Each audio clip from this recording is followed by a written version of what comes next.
So 92, drummer ka ng Yano. Yun yung una Tapos, kong banda. ilan kayo nun? Ilan kayo sa Yano nun?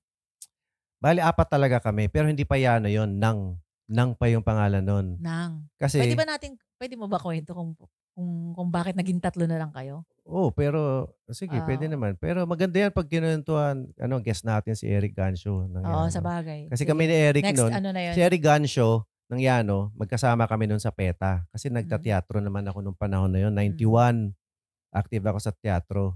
Tapos, PETA MTTL, yung Metropolitan Teen Theater League ng PETA.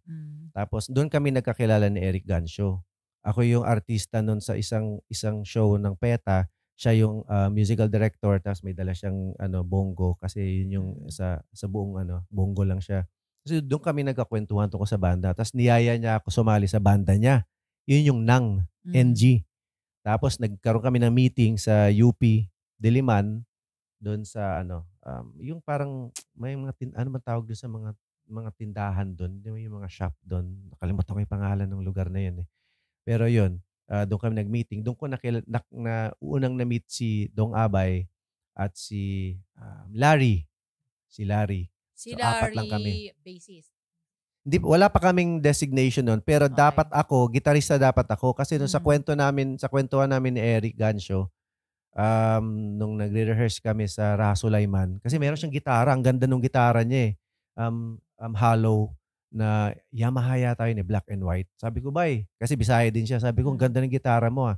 Sabi niya, oo, ganito. Kinento niya yung history noon. Tapos sabi ko, nagigitara din ako eh. Pero ang alam ko lang noon, knocking on heaven's door. Tapos sinabi ko lang na nagigitara ako. Tapos sabi niya, ganyan. Kwento-kwentuhan kami. Tapos sabi niya, sali ka sa, gusto mo sumali sa banda ko? Ganun agad. Sabi ko, okay, sige, pupunta ka sa gantong araw sa UP, ganyan, ganyan, ganyan, ganyan. Shopping complex or shopping center ng UP. Tapos doon ko na nakita si Larry tsaka si Dong. Yun, nang pa kami noon. Tapos, nung una, gitara talaga din ako. Hanggang sa pang-ilang meeting na namin, biglang sabi ni Eric, Bay, since ikaw ang pinaka may rhythm sa amin, ikaw na lang mag-drums. Sabi ko, okay, sige. So, yun. So, doon ako naging drummer. So, okay, drummer na lang ako. Tapos si Larry, Larry, ikaw ang bass. So, doon pa lang din mag-aaral ng bass si Larry. Si Eric, nagigitara na. Tapos si Dong, kakanta. So, yun yung unang Pero nung una kasi, balak namin kumuha ng bahista, ng keyboardista pa nga eh. Hanggang sa naging ganun na lang na nag-assign na lang na, ito na lang, ikaw na. So, doon ako naging drummer. Pero nung Dahil naging kay Yano Eric. na siya, nandun ka pa nung pinalitan na yung Nang ng Yano? Oo. Okay. Nung naging Yano, Nang kami, tapos naging Yano na kami. Kasi ang ginagawa lang namin nun, sumusulat ng kanta sa bahay ni Eric Gancio. Sa May Muñoz, na kung hindi ako nagkakamali, sa May Muñoz yun. So after ng klase ko sa UST, kasi nag-aaral pa ako nun sa UST. So after ng klase ko, diretso na ako. Papunta, sakay na jeep, papunta sa bahay nila Eric Gancio. So yun, songwriting lang kami noon. Wala kami ginawa kundi mag-songwriting. Meron lang kami tigi-tigisang yellow pad. Tapos sulat ka lang ng sulat ng lyrics. Siyempre, lyrics muna, di ba? So tula, parang ganun. And then, after nun, yun na, lalapatan na ng music ni Eric. Siya kasi yung gitarista. So, yan. Ganyan. Tapos, kung ano man yung mabuo namin sa araw na yon, yun ang i-record namin na live sa cassette tape. Nung time na yon, di pa ako talaga marunong mag-drums kasi nga parang kaka-assign pa lang sa akin na drummer ka. Ang ginagamit kong drums noon, phone book. Yung Yellow Pages, kung maalala nila, ewan ko lang, wala na yatang Yellow Pages ngayon. Ganyan kakapal na na phone book na Yellow Pages. So yun, hahatiin ko yun sa dalawa, isang makapal, isang mas manipis. Meron ka ng bass drum, meron ka ng snare drum. Tugpak, tugpak, tugpak na yun. Ikaw lang naka-discover nun? O talagang ginagawa na ng Hindi ibang... ko nga alam ko, Kasi ginagawa iba, di ba, na rin parang ang yun. ginagawa nila, pag wala silang drum set, yung mga galon, di ba? Pero komplikado masyado yun. Phone book lang eh. Hindi ko maalala kung napanood ko yun or nakita ko yun or kung saan galing yun. Hindi ko maalala eh. Pero yun yung gamit ko. So Pero drumstick lang dala ko. Nag-aral ka rin ng drum. After na nun, nung seryosohan na talaga, kumbaga, kinausap nila Eric, nila Dong, si Noe Favila, yung drummer ng grupong Pendong. Kasi lagi din ako nanonood sa kanila. So kinausap, nabigyan ako ng drum lessons. So nakadalawang session lang ako sa kanya, tapos hindi na siya nakaka-attend. So parang sarili na lang na lesson. So yung unang araw namin, inintroduce lang ako sa drum set. Oh, ito yung snare, ito yung hi-hat, ito yung ganto, ito yung ganyan. Puro ganun lang. Yung pangalawa, doon na ako pinapalo talaga ng tugs, pak, tug, tug, pak, tug, pak, tug, tug, pak. Puro ganun lang. After nun, hindi na siya nakaka-attend kasi busy na. Hindi natutugpak lang yung ano Hindi, mo. tugpak parin. May nadagdag naman. Ganun ang dinagdag ko. Pero yun, ang ginawa ko, self-study na, nanood na lang ako ng nanood ng banda. Kasi since UST lang ako, tatawid lang ako sa Merix, di ba? So papanoorin ko yung grupong Pendong, yung The Jerks, yun ang mga pinapanood ko nung panahon na yun, ng mga banda talaga. Pero talagang grupong Pendong talaga yung lagi kong pinapanood. Kasi nga, mahilig ako nun sa ethnic talaga ethnic eh. Kung Joey Ayala fan talaga ako ng panahon na yun, nag-umpisa ako maging musikero. Joey Ayala talaga yung naghubog sa akin na gamitin yung music pa kung meron kang gustong isulong na revolusyon, gamitin mo yung music. Joey Ayala at Patatag. Yun yung mga idol ko talaga. So yun. Kaya nung 90s, yun na yun. After naman sa'yo, nung 80s, ako nung 90s, nag-umpisa yun, 91, 92. Lagi ako nanonood sa Merix no kasi nga tapat lang ng UST yun eh.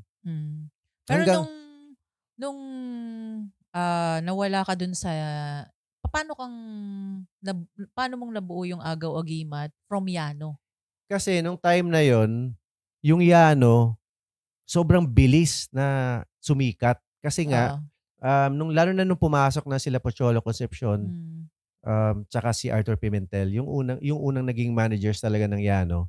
Kasi mga writers yun sila eh. So nung unang napansinan ng media, ng press, yung Yano, parang ang bilis, ang dami agad na interesado. So nakatugtog pa ako doon sa mga unang na Yano. Kaming tatlo na lang pala yung naging Yano kasi tinanggal nila si Larry kasi si Larry naglulo. Okay. So hindi siya nakakapag-ensayo talaga mag-bass. So parang nakukulangan na sila.